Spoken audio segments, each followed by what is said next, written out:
So you're not, are you separating yourself in any way, like on marijuana? Oh yeah, sure. That's another thing, certainly. I mean, I am the only. Did you smoke and when did you smoke? You know, I never have in my life. But I always say that people used to ask, did you say? I said, I've never smoked a marijuana cigarette. And then somebody said, you know, as long as you say marijuana cigarette, nobody's going to think you did.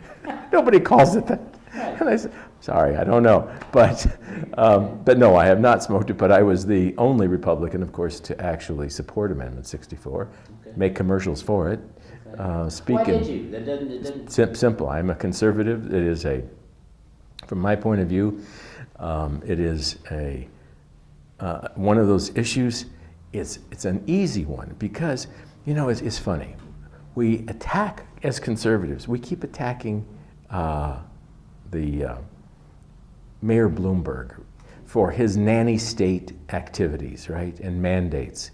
You can't drink more than 28 ounces of Pepsi or whatever the hell it is, and you can't smoke in the park, and you can't do all this stuff, right? And everybody gets mad. All the Republicans get mad and go, this guy, what right has he got to say to this? And I say, you're right, absolutely right. What right has he got to tell you that? What right have I got to tell you you can't smoke dope? I may not think it's a very good idea, and I don't take it, and I don't want my kids to, but I will tell you this, if you as an adult make that decision, I just don't have anything to say about it, as the government, you know?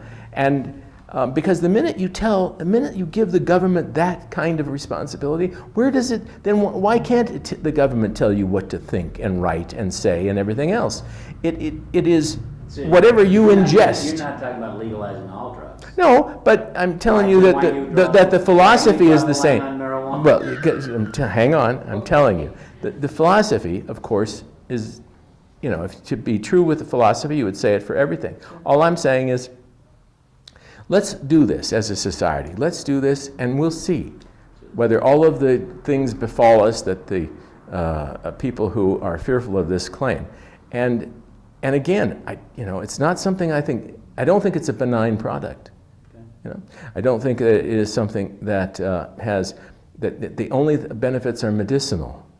You know, I don't know, but my guess is there's more to it than that. And so I want people to make, and I don't want kids taking it. I certainly don't want kids taking it.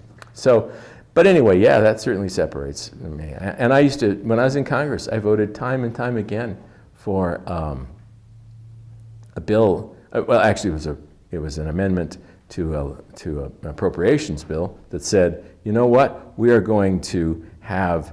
That the federal government cannot use any money in this Commerce State Justice bill, cannot use any money here to force a state to, do something against their decision. Make a decision that's not what the federal government wants for drugs and alcohol. I mean, if a state makes a different decision, nothing in this bill can be allowed to go and enforce it from the federal level. Well, frankly, never got more than 80 votes, but we voted for it every year or so. I guess it would come up, and so I've always supported it. I just don't think it's a government issue.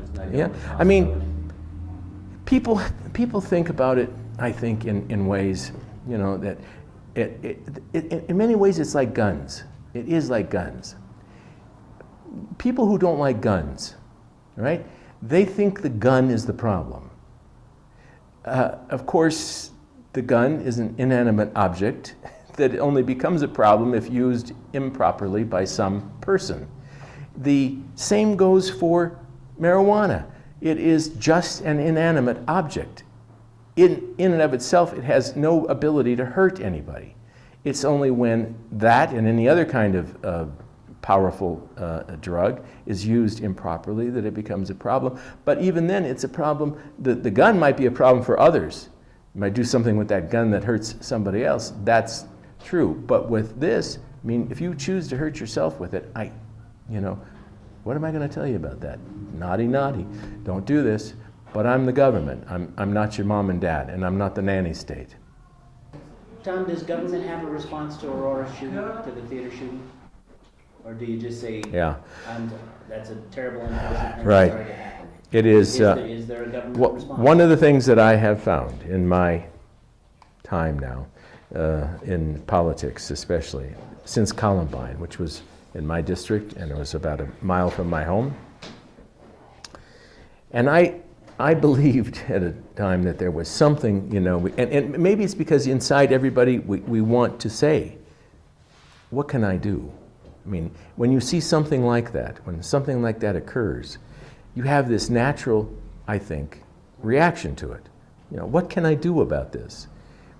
And what we have found out, and even to my chagrin, I will tell you, having voted for legislation in the past that, you know, it's apparent now, these things have there is no solution that deals with trying to restrict the ownership of guns. You know, they are feel-good measures. And, you know, the extent to which we can do stuff to moderate the number of problems we have with mental illness, especially, I did do something. I created, right after Columbine, I created something called the School Safety Hotline. Right? We had all the posters, we got money to print posters, and got a 1-800 number that went to CBI, and we put these posters up in all the schools that we could, and that would accept them. And it was a number that a kid could call and say, you know, I have a friend who said this, who has threatened that, or whatever. Okay, now it's morphed into a different kind of state hotline, but it's essentially still there. Well, and I think, and it's been responsible for some pretty good things, stopping some events. I mean, yeah, there are things government can do, but and I wish there was an easy way to deal with it, because, of course, we would all be happy to see that, but there isn't. It's a complex issue, and to the extent that we have the ability to perhaps identify the problem on the front end, because the one thing we have learned, I mean, there may be a number of things, one being that trying to actually restrict gun control doesn't work, but what we have learned is that almost every single case, in school shootings especially, somebody tells somebody. They talk about it to somebody. Friends, not necessarily parents, maybe even counselors. We now know, right, that the Aurora shooting, for instance, was perpetrated by someone who had talked to somebody else, a counselor at CU about this, about his, you know, and it went nowhere, nothing. Well, that is the breakdown of the system. That certainly should be, we should look at that aspect of it. If you want, I mean, I think we need to have a much better focus on what it is we can do in terms of mental health, especially for kids. I mean, look at if nothing else, even if it doesn't necessarily immediately relate to a shooting incident. Look at these kids that are committing suicide. I mean, we've had in Douglas County, just a short distance from my home, 4 in the last, I don't know, few months. I mean, it's absolutely incredible, and the numbers are staggering statewide. Kids killing themselves. I mean, what the hell is going on there? What's the problem? And you know, can government answer these things? You know, probably not. But can it encourage a society to look into it more dramatically, more directly? I think so. I think so. And so it's a challenge. And the government and the governor especially has something more like a bully pulpit than anything else in this state. There aren't an awful lot of other things. I mean, in terms of power that he necessarily directs. The Joint Budget Committee, on which I sat when I was in the state legislature, is really the most powerful, certainly fiscal aspect of the state government. But there is a bully pulpit sort of function that the governor provides, and so you can look at things like that for a way to address these issues. I hope.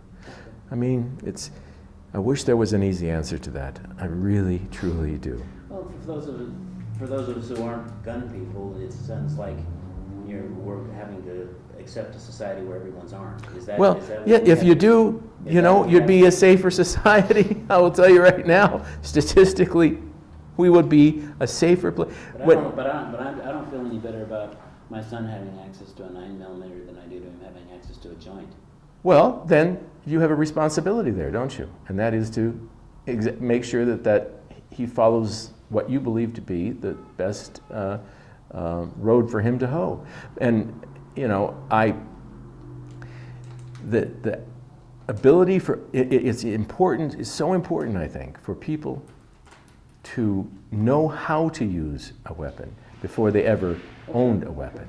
You know, just having, I would never be for, like, you know, flying over and parachuting. Let's just drop a lot of weapons out there. No, of course not. People should know how to use them. But when you do, you are safer, and we have a safer society. I know it's not maybe conventional wisdom. It should be conventional wisdom because statistically it's provable. I mean, you should read the stuff David Kopel writes in the Independence Institute. I mean, the statistics are staggering about how much safer a society is with people who can use a weapon, know how to use a weapon. I didn't mean to take you so far. No, it's okay. It's okay, man. I understand that people, there's a natural, you know, guns. People go, you know, and look at them and are frightened by them and feel uncomfortable around them. Never should own one under those circumstances. But just recognizing the fact that it is not the problem. Marijuana is not the problem. You know, okay. I see so many people really that are opposed to it, and mostly because they are, unfortunately many times, they've had somebody in their family. And this is the same thing probably with guns and the kind of violence that may have occurred. But somebody has somebody in their family and they get strung out on drugs. Now, nobody wants to say, you know, that kid made a stupid decision, and you'd rather think somebody else made a stupid decision that forced this kid into this horrible situation and he's now strung out. It's not his fault, not my fault as a parent, somebody else's fault, society's fault. It's the marijuana that, I mean, he's walking down the street and this damn plant jumped out from the alley and grabbed him, stuffed himself down his throat. Somebody else's fault always. No. You know, we make decisions. We make bad ones, we make good ones, but we become responsible. I don't want kids involved in that process. I want adults involved in the process of making those decisions for kids. And I'll tell you right now, if you hand your kid marijuana, I think you ought to go to jail. You are contributing to the delinquency. You are child endangerment. Because I've been reading about that these schools now are saying, oh, all these kids are coming now with marijuana. Well, as if they didn't have it. But you say, well, where are they getting it? It is still illegal to sell it to children, is it? Well, they got it, so our parents gave it to them. Parents gave their children marijuana, right? Go arrest those people, because that is a crime. And so I certainly don't want that happening. And as the idea of the cartels now coming into the state, right? Who the heck do you think has been selling marijuana in this state for however long? It is as if the Sinaloa cartel only said, hey, they legalized it in Colorado. Let's go up there and try to muscle in on this. No, they don't want to let go. It's a $1 billion industry. They're going to do everything they can, including, of course, the extortion and blackmail and you name it, because they do not want to let go of it. All I'm telling you is, who does anybody think was monopolizing the drug trade in Colorado if it wasn't the cartels? Before this, it wasn't Walgreens, okay? It was the cartels. They are petrified of this. There's only two groups of people that are really and truly, I always find it interesting that some of my more conservative Christian supporters are mad as heck at me about this, and I always say, well, do you know who your great allies are here? Nanny staters and the cartels. Those are the people that don't want drugs legalized. People want to tell you how to live your life, and people who want to make a profit out of